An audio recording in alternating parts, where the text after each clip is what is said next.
another example here, we will determine the largest interval over which the function f of x is equal to square root of x plus 2 is continuous.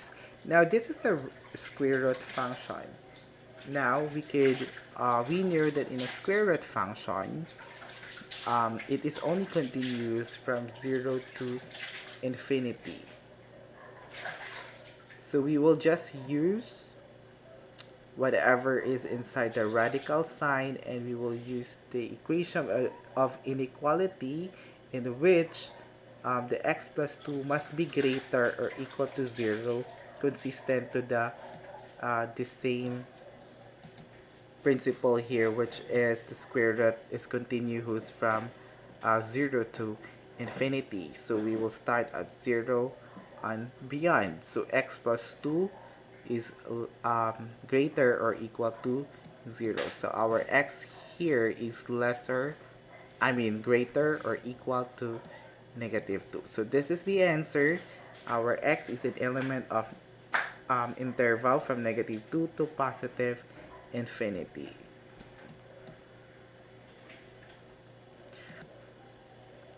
And write this one or this one from negative infinity and negative 2 to positive infinity. Take note, we use this one a square bracket since we knew that the x is equal to negative 2 is the result is a real number, because negative 2 plus 2 is equal to 0. The square root of 0 is still 0, so negative 2 is included. So from negative 2 to positive infinity is square bracket.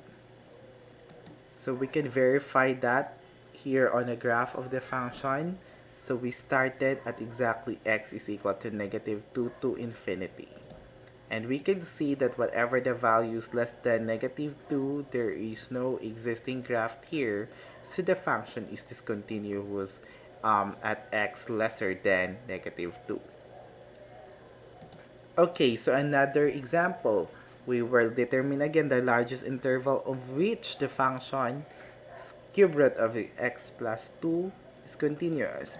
Now, since this is a cube root, and whatever the value inside the radical sign, it doesn't care. Even if it go beyond negative numbers. Still, the cube root functions is continuous everywhere.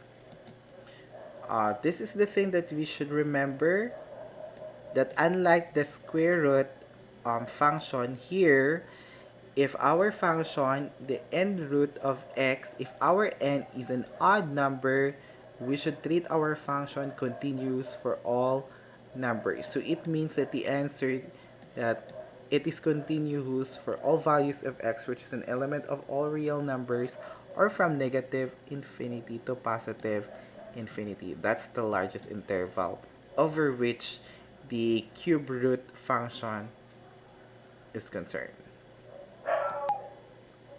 or continuous.